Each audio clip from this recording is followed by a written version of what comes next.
The Blood Curse. Written and narrated by Lady Spookaria. This is a revised story I wrote for a collab back when I started in 2019. When I reread the story, I thought I could improve it, so please let me know what you think in the comment section down below.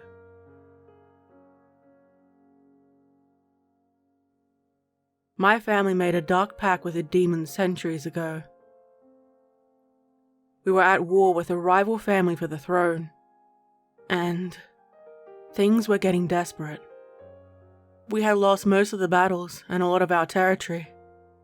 Nearly all of the potential heirs had perished or were maimed to a point where they could not be king. Most of our allies had gone to the opposite side. Our few remaining allies told us it was time to give up. Our time had come to an end, and to accept it. We were fighting a lost cause. Perhaps we would have been offered clemency, even a decent rank if we relented. Otherwise, our days were numbered. I sincerely believe they didn't think they would have survived without the pledge. Maybe the family would have been purged if they didn't. Or they could have found a way to escape, even thrive. Who knows what would have actually happened? It is said the pact was made in the ruins of a desecrated church. It was our church. My family paid to have it built, my ancestors' ancestors, and they took great pain to make it beautiful to behold. A sign of our undying faith and devotion. At one time, anyway. The family coat of arms was broken. It lay on the floor in pieces and was soiled on by the foe. The rival family had herded peasants inside and they burnt it to the ground. The people were burned alive. It is said that even now, their haunted screams can be heard by anyone and everyone who goes near it. They wander around the site, angry and in terrible pain. A sacred place forever corrupt and tainted. The church was never rebuilt and the site remains in ruins. Every time a developer tries to build on the site, there are always deaths and a lot of accidents that occur. The plans are always abandoned until it's forgotten completely. When they entered, they found the place had been destroyed. The aroma of burning flesh and rotting corpses both urged them to act, and as a warning, the two remaining brothers bickered between themselves, one in favor and one against it. They decided to leave it to a game of chance. They drew sticks to decide what they would do. 3 times fate was in favor of the summoning, as though there was no other option for them. It is unknown which rite they used. The demon was raised from the abyss, and they crudely bargained with the trickster, who knew which buttons to press. It used their anger, pain, desperation, and they made a terrible deal.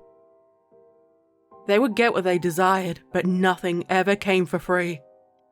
The exact location where the rite took place is haunted, cursed, and no animals go there. No plants grow in that area. It is completely barren. No one in my family has visited the place in over 100 years. The last person, a distant aunt, died after tearing her own eyes and hair from her head. Her screams were now part of the symphony of death. I heard that she now acts as a grim herald of woe. Her whispers warn the elders of my family about what is going to come, what danger they need to prepare for. The debt wasn't the brothers only, it passed to their children, and to their children's children. Even if someone married into another family, the curse would follow them. Even when we are far from the cursed ground, the wicked pact follows us wherever we go. Always passed down through families. And even when my ancestors traveled away to distant lands in search of a cure, a spell, anything or anyone that could help us. It followed us. No shaman's words, exorcisms, prayers, anything. Nothing worked to remove it. Each time they were powerless, and the demon would claim what was owed. It wasn't the only thing to be riddled with death. Our bodies and those close to us always suffer. Our homes soon fall to decay. Businesses regularly go bankrupt. And we often become outsiders wherever we go. Our pets always end up dying, and we have black thumbs, so our gardens always look terrible. All plants we own die. Nothing ever grows. Death follows us wherever we go. But anyway, the ritual was made and the demon had been summoned. I don't even know the name of the demon. No one does. I guess they didn't think about what the cost would be to their entire bloodline. When they summoned him and they asked for victory, they got it. One of the brothers was placed on the throne, but it didn't take long before sterility took hold. My family produces plenty of daughters, but few sons. If they did, the sons were never quite right. Their minds were always cruel and twisted, as though the demon's soul resided in them and mocked them for their choice their ancestor had made. In the past, it was devastating to family fortunes. We have also been riddled with sickness, infertility, murder, unhappy marriages, disgrace. The other brother, angry for being passed over, was furious and soon. It was brother against brother. Both sides of the family clashed. When sins against family were committed time and time again. We lost the throne we made the bargain for to begin with. So, all the suffering that followed was for nothing. Another family rose and was surprisingly merciful to the remnants of my family. They lost their status but didn't lose their lives. The remaining sides of the family married into each other, and never did the family ever rise to former prominence. They did all they could to restore what was left of the family fortune. There were whispers about the family being off, tainted with madness and depravity. They weren't wrong. The demons still collected the suffering of the family. The issues continued, and we weren't able to hold it back anymore. Every decade, in order to reduce the impact of the curse on all the members of the family, all the suffering is focused on one person. The pain of one person to ease the suffering of all.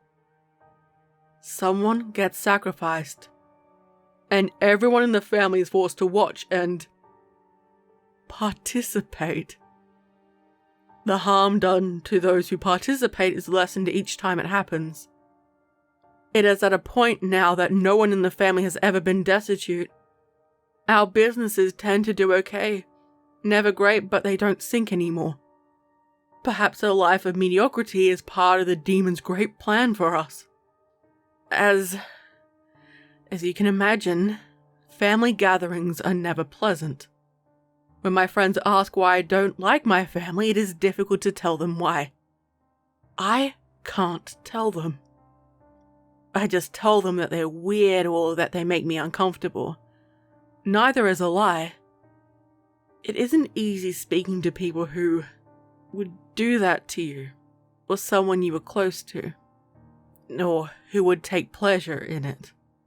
We have to keep up appearances and spend time with each other. All the family gatherings have tasty food, gifts, and fake insincere smiles. Every time I see them, all I can think of is, who will be next? How many of them would delight if it was me or one of my siblings rather than their own children? The way we decide who eventually dies is, apparently, a name is pulled out of a hat by a council of elders, or whispers from the ghost of the distant aunt. One of my cousins told me they go by the least favored child, something the child has done to make people angry or hostile in some way, the one who is least likely to achieve anything in life.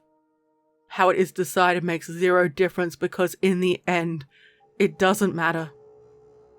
My name was drawn. I am doomed to die. I am not innocent. I have done this since I was a child. I willingly joined in with the bloody rite. Each time I focused on what needed to be done.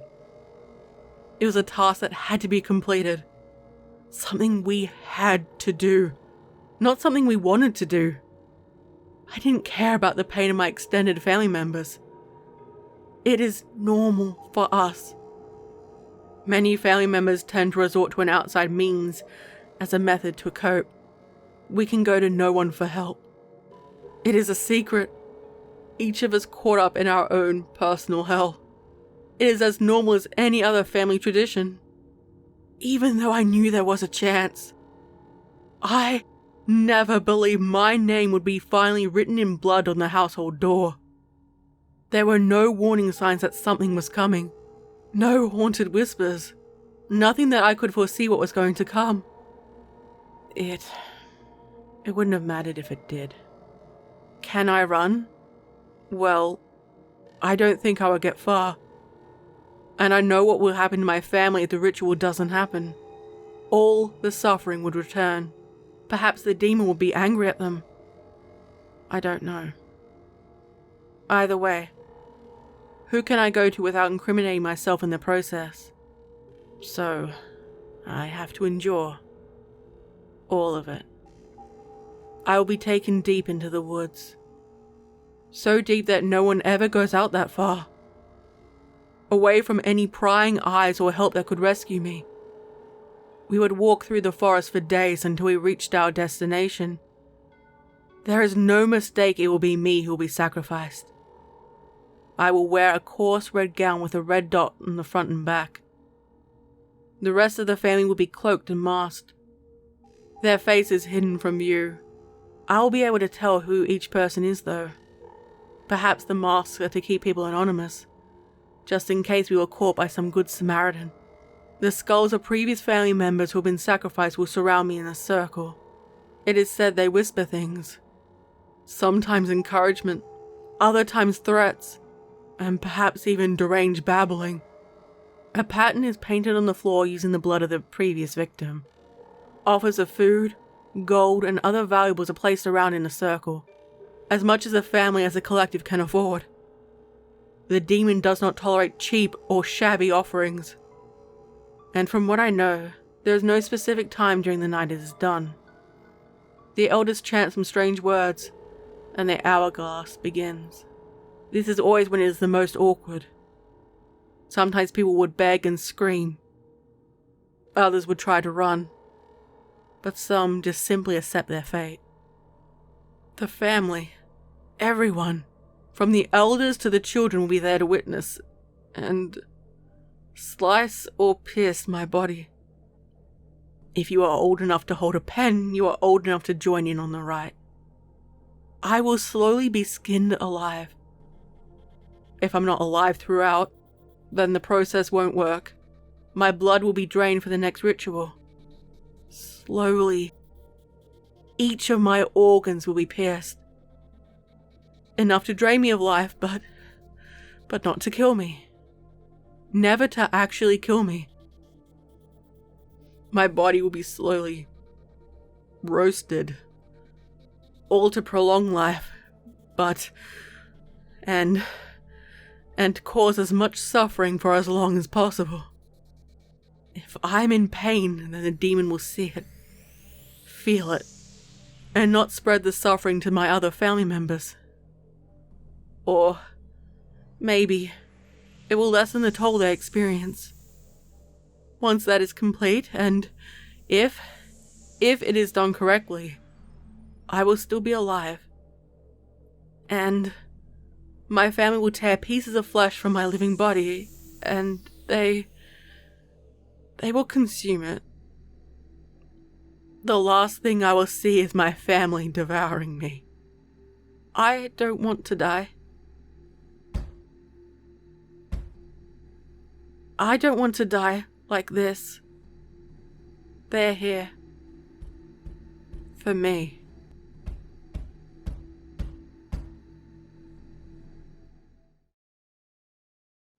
I hope you enjoyed this story. Please let me know what you think in the comment section down below. Don't forget to like, comment and subscribe if you haven't already. And don't forget to hit the bell. This video is made with the support of my incredible channel members, Patreon subscribers, and all my viewers. Thank you very much for supporting me. It is greatly appreciated. Check out my merch and my Throne account. All my social media links are available in the description below. Stay safe, my little spooklings. And remember, I'll be watching you.